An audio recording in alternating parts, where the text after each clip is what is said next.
Hello and welcome to Dad Got This, where we answer the tough questions like, can you rotisserie an Italian-style porchetta and get perfect crispy skin on the Kamado Joe?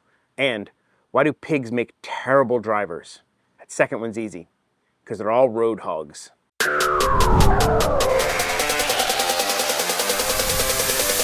This video is brought to you by the good folks at Kamado Joe. And today we are going to open a new accessory for my Kamado Joe, the Joetisserie. And then we're going to cook an Italian-style, hopefully crispy skin porchetta, all belly, wrapped up nice like a present for Christmas. But to do that, we have to prep that pork belly first, even before we do anything with the grill. Let's go get our pork belly. What we have here is about a 4.5 pound-ish all belly pork belly. First thing we're gonna do is trying to dry off the skin as much as we can. Moisture is your enemy when you're trying to get crispy skin on a pork belly. Right here, I have some fresh rosemary from my garden. We're gonna pull off all the leaves. If you can get your hands on fresh, use fresh. If not, you can use dried. I prefer to use fresh when I can. We're gonna do probably about half an onion. Nothing fancy, just between a rough chop and a dice, however much you want to do.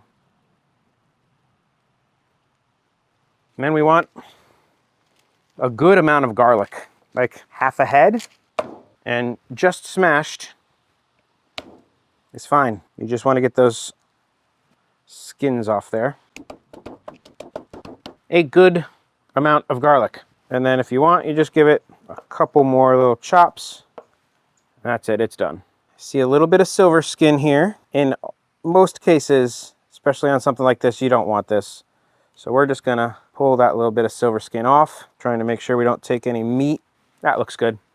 Now, I'm going to deeply score this guy.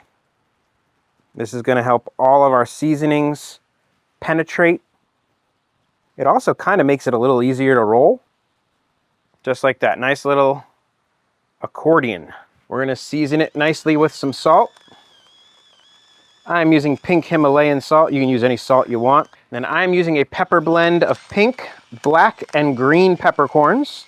This is a 50-50 mix of granulated garlic and granulated onion. This is definitely not traditional, but this is a little bit of MSG. We've got an Italian spice mix. It's got all kinds of stuff. Oregano, rosemary, garlic, all kinds of stuff. This is a nice extra virgin olive oil. And now we are gonna press this in, try to get some seasoning, kind of all in these little nooks and crannies and crevices. Nobody has ever accused me of having under-seasoned food. We're gonna go with, probably what I want most in there is the garlic. And I'm gonna just start pushing garlic into spots, cracks and crevices. I want it in between. The more you get it in there, the better it's going to taste. Also, the less chance of it just falling out when we go to roll this sucker. Rosemary. And then our onion. Probably don't need all this onion. Press that in. A little more olive oil. We're gonna take some butcher's twine, and I'm gonna try to do a butcher's knot. I'm not good at this. I've never really done it before. I always just tie it haphazardly, but let's see what we can do. You want to roll it long ways. Okay, something about 2 fingers.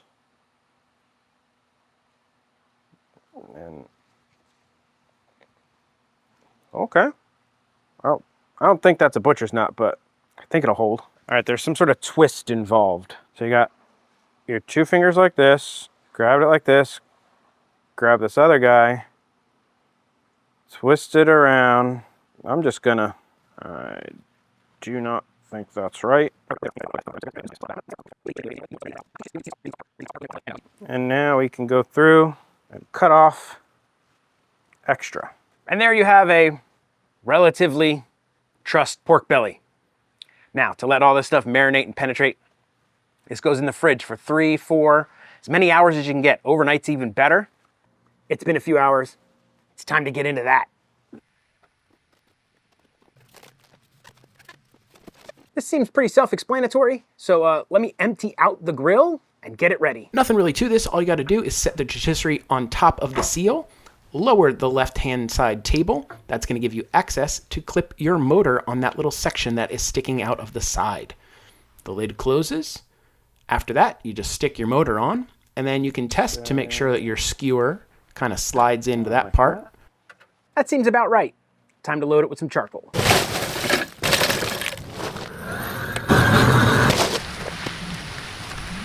We got a nice little fire started in there. We're gonna cook this over the open coals, no deflectors or nothing. We are shooting for a 165 Fahrenheit or Celsius internal temp on the pork and crispy skin. Crispy skin is pretty much the most important part. We're gonna go ahead and drop this guy down. I set the top on 1 and the bottom on 2 fingers. We'll kind of see where that stabilizes because it's not like fully closed. Interested in how this works out. It's been about 15 minutes. This guy's up around 350 Fahrenheit-ish, Celsius. I can feel the heat in the dome, so I think we're ready to go. It's time for this guy. This has had about 4 hours or so in the fridge. We're just gonna try to go as through the middle as possible. That's pretty good. Take this guy. My skewer is actually too big to even really get all the way into this guy, but very precise measuring. About centered. Okay, we want to dry this skin, rub it with a little bit of olive oil. Oil promotes crisping. Water inhibits it. Now this guy goes over there. All right.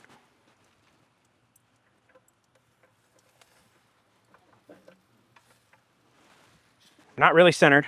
Upon second thought, I'm gonna push some of these charcoals off to the side. I wasn't wanting to do a full dual zone setup, but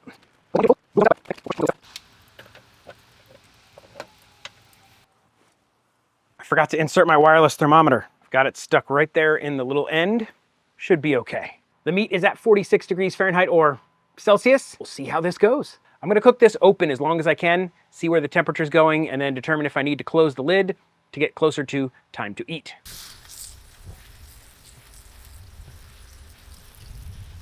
That was an epic fail. I walked away for 30 minutes. I came back to this charred mess.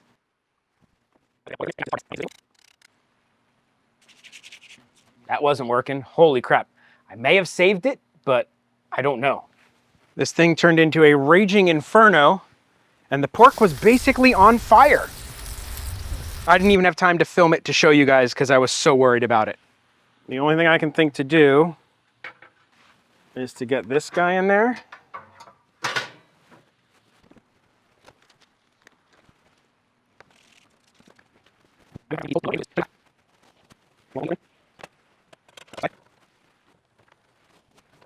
I wanted it over the coals to get that drippings and the smoke and whatnot.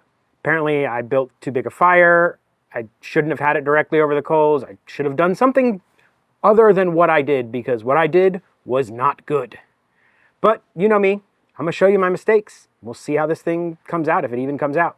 Right now, the pork is at about 124 Fahrenheit or Celsius. So we'll see how this comes out. See, I'm already getting flames. Now, due to my earlier mistake, the pork got way too hot, way too fast, and cooked way quicker than I want, so I don't have crispy skin yet, and we're already at like 170 Fahrenheit or Celsius. I'm gonna have to take this further than I wanted to cook the pork, but pork can go over, especially pork belly. We can go into the maybe 200 before we get into where I'm gonna be worried. So let's see if we can crisp up some skin. I'm trying to use my heat deflector to catch the drippings to stop things lighting on fire. At this point, I had the left side looking really good, and the right side was still not good where I scraped off all that char. So I decided to just kind of stop that side over the open flame for a little while to try and crisp up the skin. It darkened the skin a little bit too much, but it was kind of my only choice because the pork was so done. We're gonna let this rest uncovered for about 30 minutes at least. Let it cool down a bit, and we'll see what we got. It's had a decent little rest. Let's see if we got anything edible. Nothing left to do except pull the skewer and get all of the string off of the roast. That's crackly. It doesn't look half bad. Literally. If you take this half, that looks really good. That doesn't look really good. Let's start with the side that looks really good. With a piece of skin. It's delicious. Oh, that's so good. Okay, that is not the glass skin that I'd like to get like I get with my Filipino ones, but it's acceptable. Let's cut off a roll. Let's see what we got. That is not bad. Got a piece of the meat here. That's a little bit of garlic. Cheers. I ain't mad at that. Oh, it's garlicky. It's herby. It's very tender, very juicy. Oh yeah. That's very good. You're not supposed to. Oh. What lessons did I learn today? 1. Build a much smaller fire and build it as a dual zone fire so you can control where the drippings go because they're going to light on fire. 2. Don't just abandon it for any extended period of time, especially if you have it open to the coals, because it will light on fire. 3. That's still 2, but I mean 3. Lighting on fire is bad. That should have been obvious for number 3. 4. Use your heat deflector. Maybe half of a heat deflector on one side, your fire. You're going to get absolute perfect pork perfection. Perfect pork perfection? Pork perfetta keta perfection. But even if you mess up, soldier on. Do something. Get it going. Fix it. You're probably still going to get some delicious food. Oh, I'm supposed to be waiting for dinner to eat this, but